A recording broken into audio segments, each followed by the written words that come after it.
Buster Olney had an interesting hypothetical trade earlier today. Who was involved in it? We'll tell you in this edition of Locked On Royals.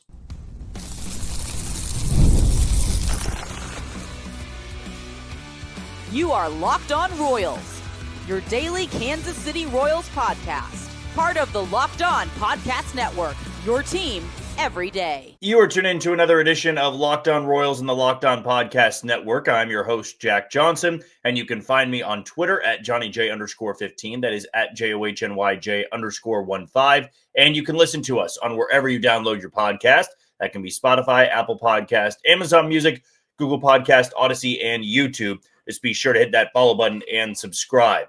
For you first-time listeners wondering what to expect from this channel, we bring you episodes Monday through Friday, 30-minute episodes in length. But beginning on December 15th, we'll enter a little bit of our off-season, or personal off-season, I should say. So instead of 5 episodes a week, we're going to be dropping down to 3 episodes a week. Before we dive into segment number 1, I want to tell you that today's show is brought to you by FanDuel. Right now, new customers can bet just $5, and if your bet wins, you'll get $300 in bonus bets to use across the app. So download the FanDuel app today.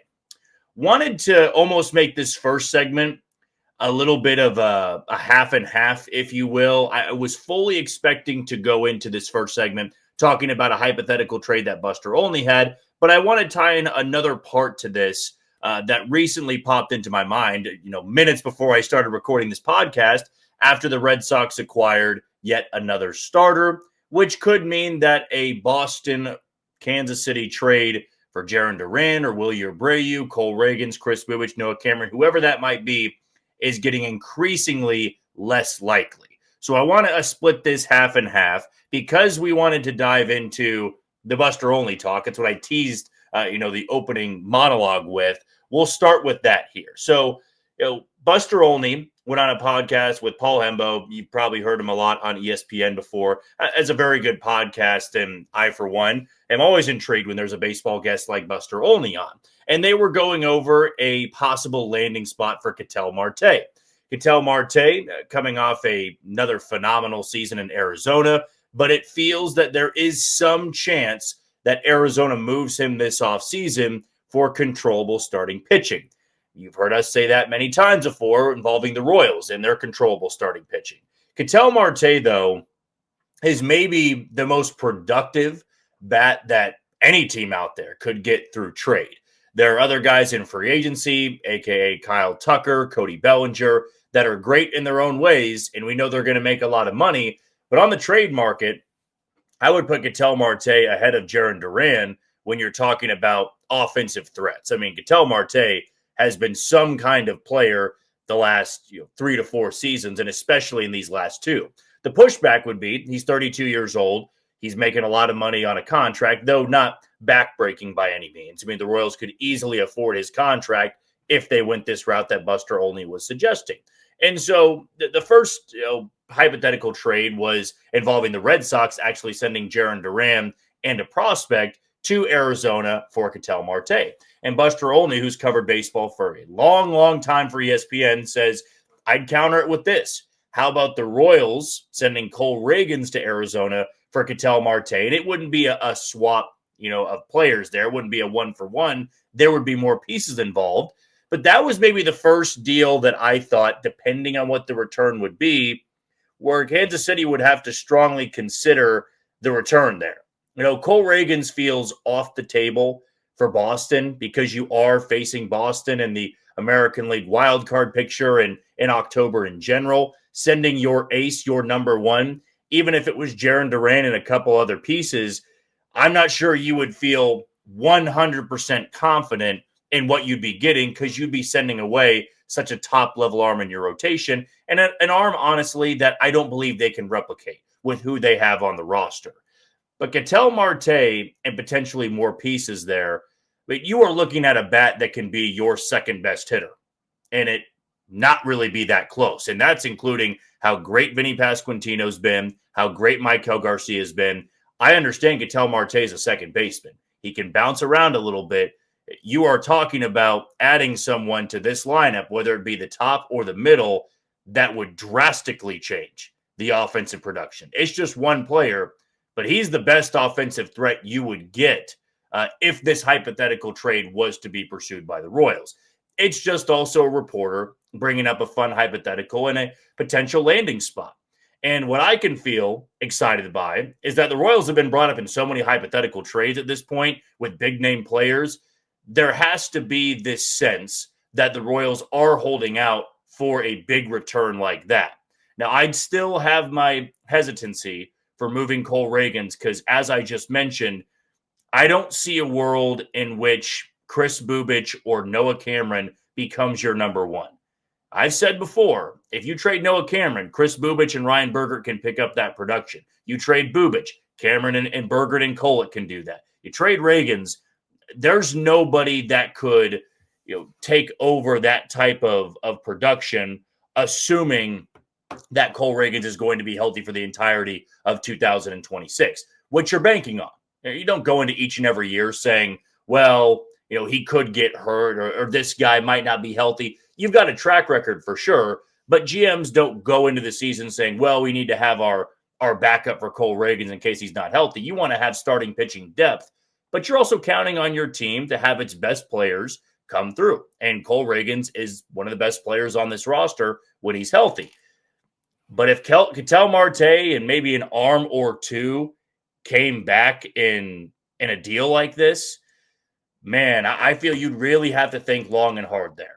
I understand Ketel Marte's 32, but last year he showed no signs of slowing down. There was maybe the clubhouse concerns. I know that came up very late in the season, but then it was shot down rather quickly by the entire coaching staff.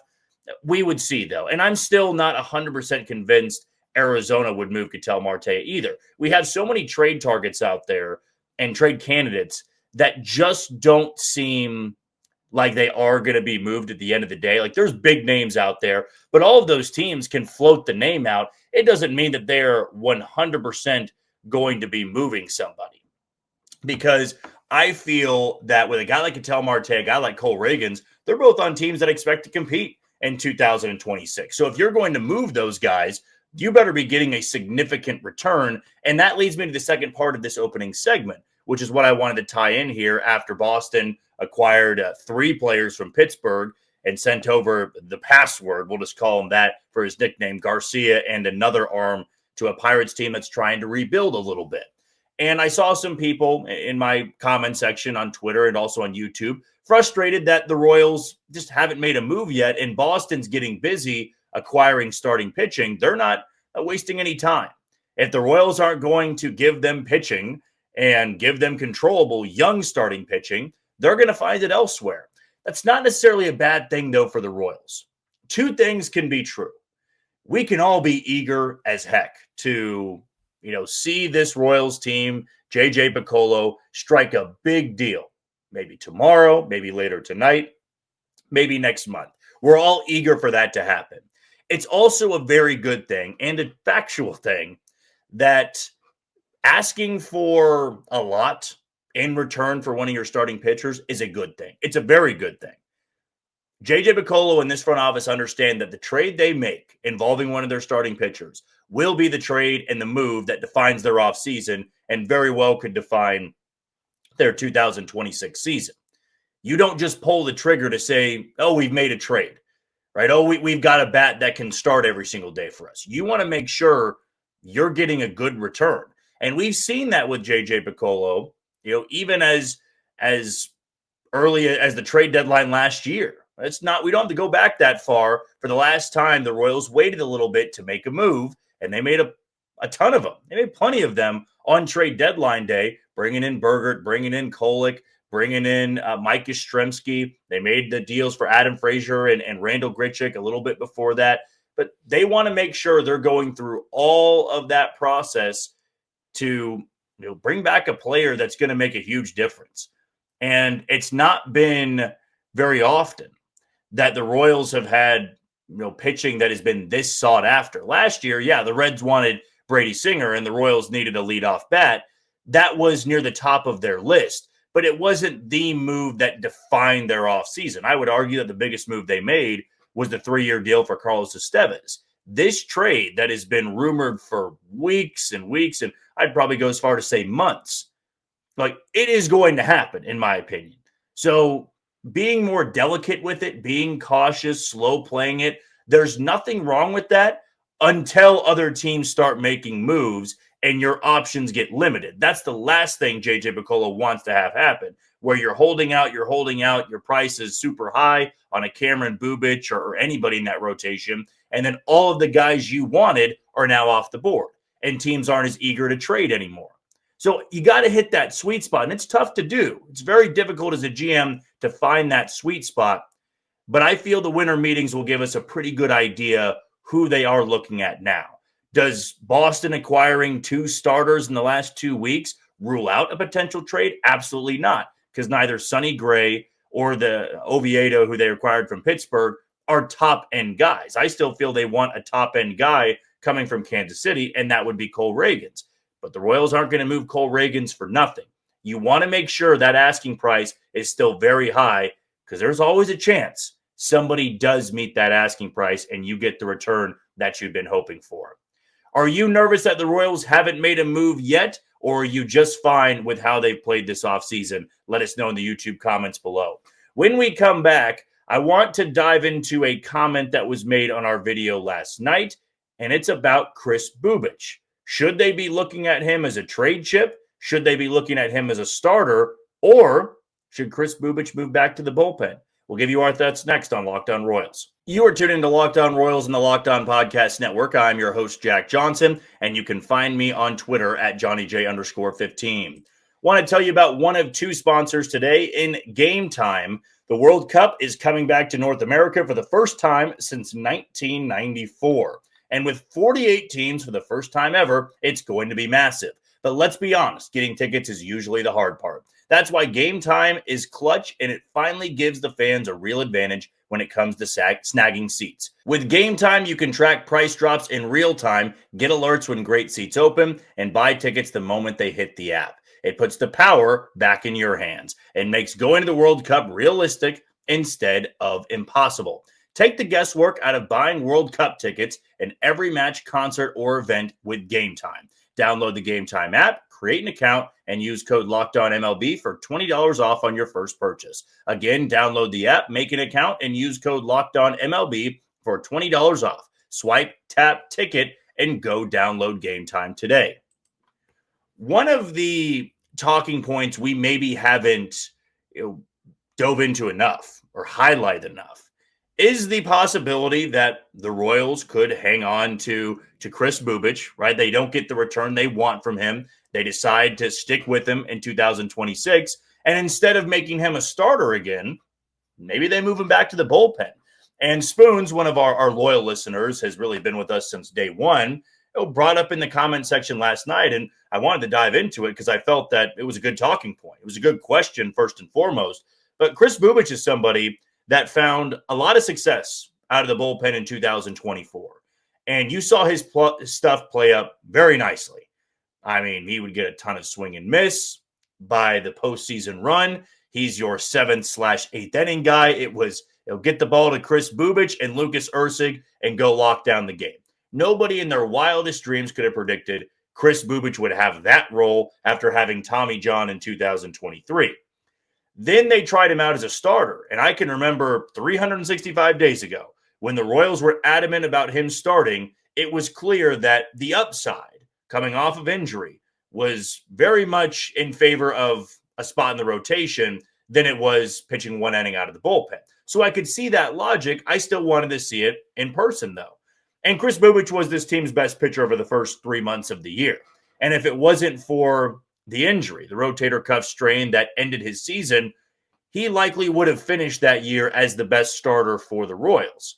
And that's what JJ Picollo, that's what Brian Sweeney, Zach Bove, Mitch Setter, they all envisioned for a guy like him. And going into this offseason, though he is a trade chip, the Royals like Kris Bubic a lot. And they feel that what he did last year can be done again and be done for an extended period of time. They feel that they can get this injury situation ironed out. It really already has been. He's had time off. He's now in the process of building up for spring training. And though he feels like the best trade chip, I can also see a scenario where they don't get the return for a guy that is going to be a free agent at the end of the season, and they pivot to somebody else, and then Kris Bubic pitches well, and they lock him up long term. We haven't even touched on that possibility yet. I mean, it's easy to look at Kris Bubic and say, well, we had Tommy John in 23, pitched in only half of, if not 30 to 35% of 2024, and it was out of the bullpen, and then he misses half the season in 2025.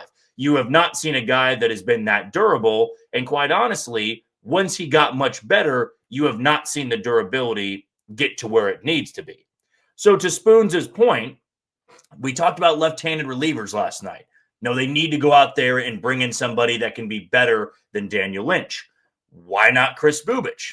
You've got somebody that can pitch out of the bullpen. You've got an abundance of starting pitchers. Who's to say the Royals couldn't put Ryan Bergert in the rotation? You move Kris Bubic back to the bullpen, and now you feel much better about the 4 guys you have in high leverage situations going into 2026. And though I see a lot right with that move, I wasn't there about a month ago. If you were to tell me a month ago, I feel the Royals should move Kris Bubic to the bullpen instead of trading him or instead of putting him in the rotation, I would have pushed back and said, you saw what he did in the rotation. We saw that before the injury, he was not only one of the best pitchers in baseball, he was a Cy Young finalist. He was never going to beat out Tarek Skubal or Garrett Crochet, but those are 2 left-handed guys, and I felt for the first 2 to 3 months of the season, it was Skubal, Crochet, and then 1B or Tier 2 was Kris Bubic for left-handed starters in the sport. You had Christopher Sanchez, great out of Philadelphia. I mean, he wasn't a household name, but the numbers were really undeniable. He was putting up some remarkable stats and got an all-star bid. That was great to see for him because he had returned to the mound as a starter. His stuff was playing up. His velo was good. He was working deep into games. It just didn't last as long as you would have hoped it would be. And maybe the Royals do make the postseason if Ragans and Bubic are healthy for the entire year. Here's where I would give you my definitive answer on what the Royals should do. First, you need to see if you can get that return for Kris Bubic. So no, this question's about, starter or bullpen. You need to try to increase his trade value by saying he is going to be a starter. If it's not for you, it will be for us. Make sure that everybody knows that Kris Bubic is more than capable of doing what he did last year because he is going to be a free agent. Noah Cameron has multiple years of control. Cole Ragans has multiple years of control. In fact, you bought out his arbitration years, so neither of those guys are going anywhere anytime soon unless you were to move them. Kris Bubic makes the most sense because he's going to be a free agent. There's also the side of teams don't want to get a guy for 1 year, and maybe they don't want to pay Kris Bubic a long-term extension because they're unsure about his injuries. And that has been brought up in numerous articles on ESPN and The Athletic. Of teams are a little uneasy about his injury history.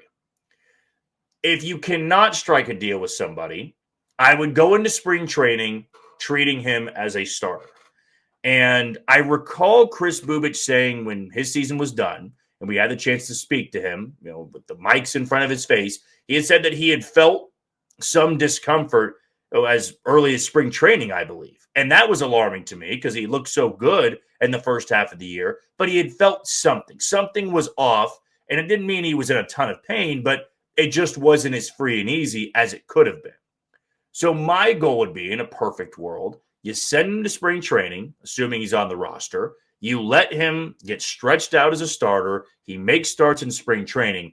The minute that he feels something could be off, if that even happens, if there is any discomfort, any tightness, then you need to have your reality check for Kris Bubic of, we can't go into the year, expecting 30 starts out of you. We might need to find a different role for you. It's still a very high value role. You're just never going to be a long-term starter. And I could see some severe pushback because he's entering a contract year. That's the other part to this. Kris Bubic is going to want to get paid, and he knows he's more than capable of being a frontline starter for somebody out there. You move into the bullpen in a contract year, there is going to be some reluctance there. It would work out well for the Royals because you get a good reliever from the left side, pitching out of your bullpen, that's not going to be a good spot for Kris Bubic, though.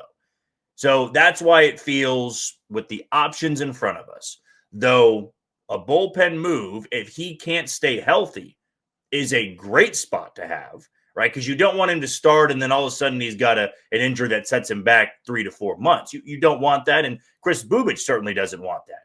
Because as I said, he's entering a contract year. You want to be able to make a lot of money. If he's not starting for someone else, if you can't trade him and get the return that you want, he's going to be starting for the Royals. I just feel that, knowing what J.J. Picollo has said before, how the Royals view this starting rotation, they feel Kris Bubic can be a top 3 guy for them. And they know that injuries is the only thing that would get in the way. That's how confident they are in Kris Bubic. And honestly, how confident I am. If he's healthy, if he gives you 25 to 30 starts, he's going to have maybe your best ERA on the team. He's going to have your highest WAR on the team, unless Cole Ragans is healthy the entire year. I know that scares some people because of what happened last year. There's also the positive spin of, what if it doesn't? What if these guys are healthy? They're built up. They feel good. The thing with Kris Bubic is, last year, I can understand why the injury happened. It wasn't being overworked in April and May. It was that this was a guy that was recovering from Tommy John. He then was a reliever in 2024. And when he was stretched out as a starter in the offseason and spring training, I remember talking to him last spring training that he had been stretching out in the offseason because the front office had told him, you're going to be a starter. Now he's had back-to-back off seasons where you're prepping to be a starter and you're getting stretched out. I can understand why he hit a wall midway through the season. He hadn't thrown that many innings since 2022. That's a long time, folks. So I would expect him to be healthier in 2026. And if he's not moved, as great of an idea, great of a point as it was, Spoons, in our comment section, I do feel that if he's on the roster, he's going to have one of those starting spots in the rotation. Do you agree with me, or do you agree with Spoons? Let us know in the YouTube comments below. When we come back, we're going to wrap up our episode talking about the center field position. Are we undervaluing Kyle Isbel, or is it time to find a new starter? I'll tell you next on Locked On Royals. You are tuned into Locked On Royals and the Locked On Podcast Network. I'm your host, Jack Johnson, and you can listen to us on wherever you download your podcast.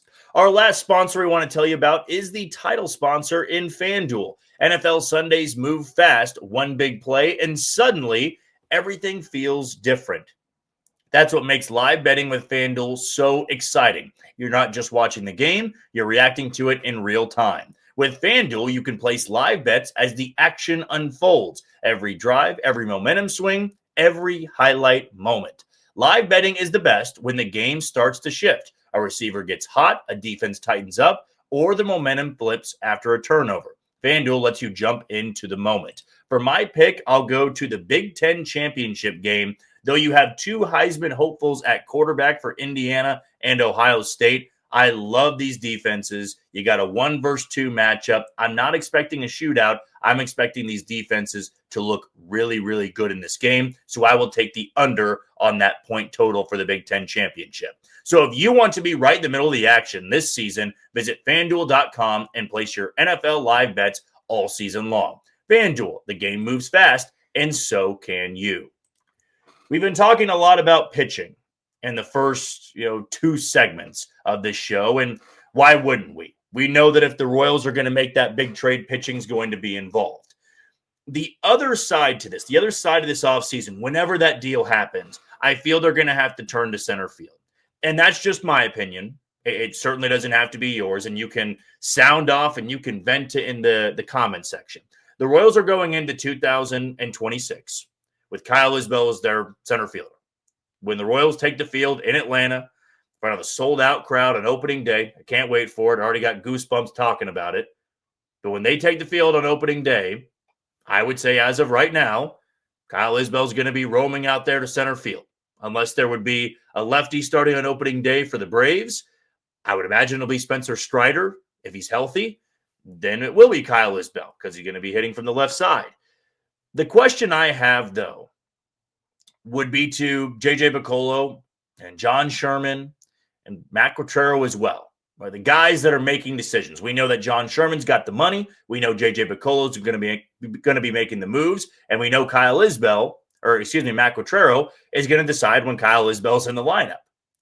And is he somebody that a contending team can send out there 75% of the games this year? And I thought coming off a career year last year, there should be more people putting faith in Kyle Isbel. Because I do not believe that he is a poor player by any means. You can't be as good as him defensively and just be a waste of a roster spot or a waste of a starting spot. There is a lot of value in what he does defensively. And as a 9-hole hitter, I mean, he's doing exactly what he needs to do as a 9-hole hitter. You're a few points below being a league average bat, so be it.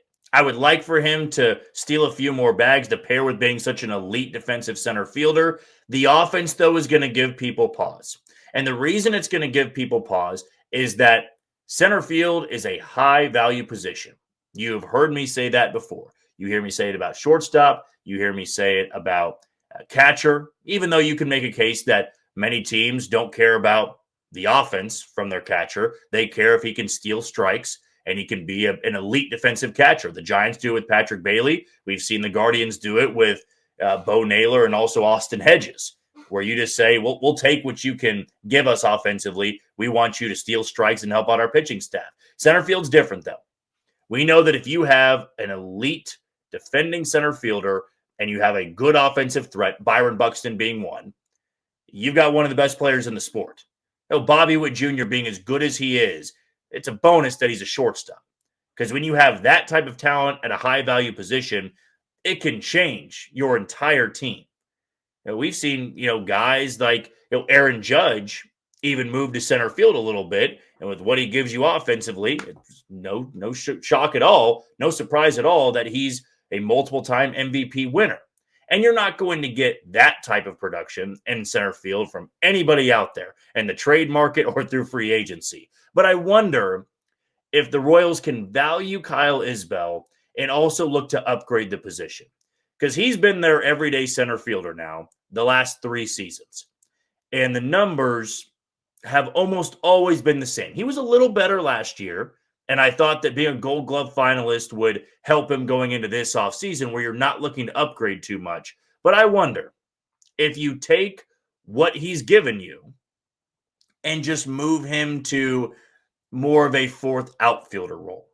Not rule him out for being a starter 4 times a week. That's still possible. Right? I'm not going to disregard this possibility that Jack Caglione doesn't look good early on in the year.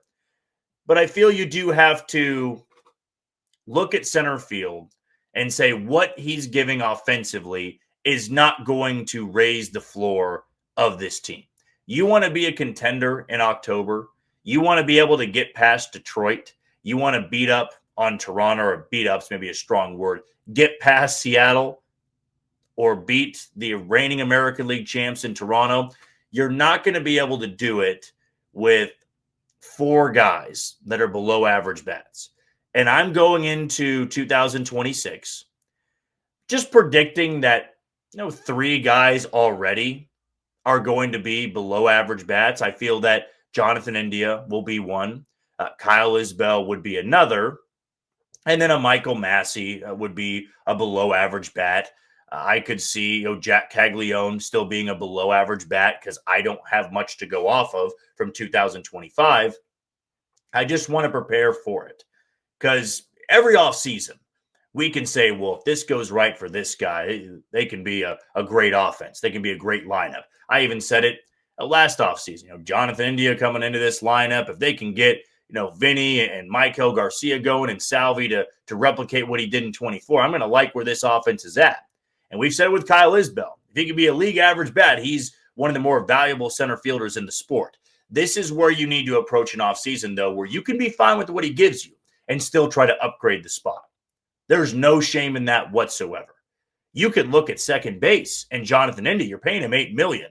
That does not mean you need to make him the opening day second baseman and play him every single day.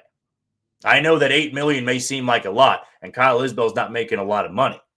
But that's what really good teams do. That's what aggressive teams do. I like what you're giving us, but I want to get even better at that spot. And if we don't have the 155 to 160 game a year center fielder, which they don't, and which they won't find in free agency, why not try to combine Kyle Isbel with somebody else that can really help you out in center field, that can give you better offensive numbers? Because when you're going through the ruts, when you're going through those slumps, and you're not playing well, you don't want to have to rely on guys who have never been above average bats to carry the offense. It happened in April last year when Bobby and Vinny, they weren't hitting and Salvi wasn't hitting. You can't turn to the bottom half of your order and say that's good enough. That's why I look to center field and be fine with what Kyle Isbel gives you, but almost take him out of the spotlight a little bit more. And if he needs to start 4 to 5 times a week, if that ends up happening, so be it. But make sure that you have another guy out there that can help out the offense more than anything. Because this outfield, as I've echoed so many times in our countless episodes this offseason, you're going to have to raise the production, not just a little bit. I'm talking a ton. You need to make sure that your outfield is in the middle of the pack, if not higher. And this has to be the offseason that you do it. Do you agree with our take on Kyle Isbel, or do you feel that he can be this team's everyday center fielder going into 2026? Let us know in the YouTube comments below, and let us know your mailbag questions on this video. Just title it Mailbag Friday before you send it in. That'll do it for another edition of Locked On Royals and the Locked On Podcast Network. I've been your host, Jack Johnson. Thank you for making Locked On your first listen every day. For your second, find the Locked On MLB podcast where there's no offseason. Solely keeps you up to date on contract negotiations, rumors, and everything you need to be the most informed baseball fan. Find Locked On MLB on YouTube or wherever you listen to your podcast. Part of the Locked On Podcast Network, your team every day. Tomorrow, it will be a Mailbag Friday, so again, be sure to get your questions in. But until tomorrow, you take it easy, Kansas City.